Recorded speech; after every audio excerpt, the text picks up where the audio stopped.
চলো আজ তোমাদের সাথে নতুন একটা রেসিপি শেয়ার করব। তো দেখে হয়তো অনেকেই বুঝতেই পারছো, তবুও আমি বলে দিই, আজ দেখাবো দেশি মুরগির ঝোল।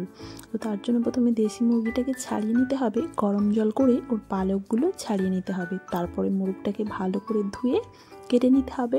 তো মা সেটাই করছে, প্রথমে মাঝখান থেকে কেটে তারপর মুরগটা ছোট ছোট করে পিস করে নেবে। তো দেখো কাটা হয়ে গেছে, এইবার পিস করে নিতে হবে ছোট ছোট। দেখো পিস করাও হয়ে গেছে, এইবার আবারও ভালো করে ধুয়ে নিতে হবে।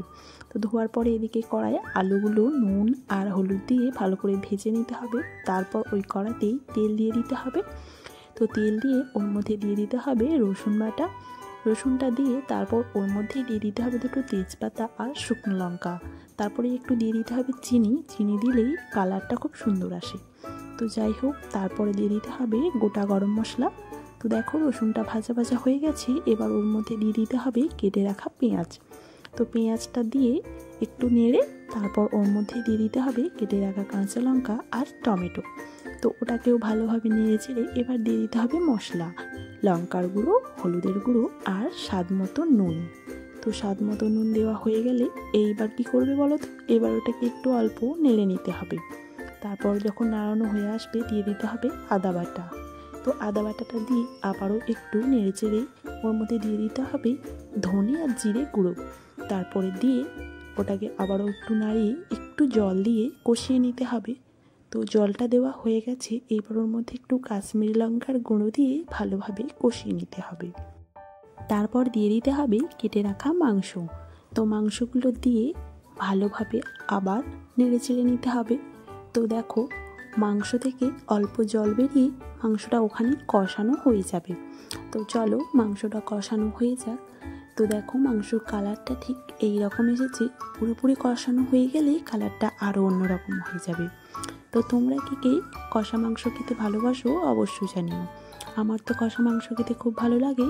তো দেখো মাংসটা মোটামুটি কষানো হয়ে গেছে।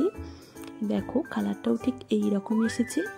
এইবার এই কষানো মাংস থেকে আমার যেহেতু খেতে খুব ভালো লাগে, তো কয়েক পিস কষা মাংস মাকে তুলে দিতে বলেছিলাম, তুলে দিয়েছে। তারপর এই কষানো মাংসতেই দিয়ে দিতে হবে আলু, ভেজে রাখা আলুটা দিয়ে দিতে হবে, দিয়ে দিতে হবে জল। তো মাংস আর আলু দুটোই সেদ্ধ যেহেতু হবে, সেই জন্য একটু বেশি জল দিতে হবে। তো তারপর জল দেওয়ার পর মাংসটাকে সেদ্ধ করে নিতে হবে। তো কাঠের উনুনে এইভাবে মাংস রান্না খেতে কে কে পছন্দ করো অবশ্যই জানিও। আর তোমরা যদি আমাদের ছোট ছোট ভিডিওগুলো দেখতে চাও, তাহলে আমাদের শর্ট ভিডিওতে ভিডিওগুলো দেওয়া আছে, তোমরা গিয়ে দেখে আসতে পারো। আশা করছি অবশ্যই ভালো লাগবে। তো কথা বলতে বলতে দেখো মাংস সেদ্ধ হয়ে গেছে, আলুও সেদ্ধ হয়ে গেছে।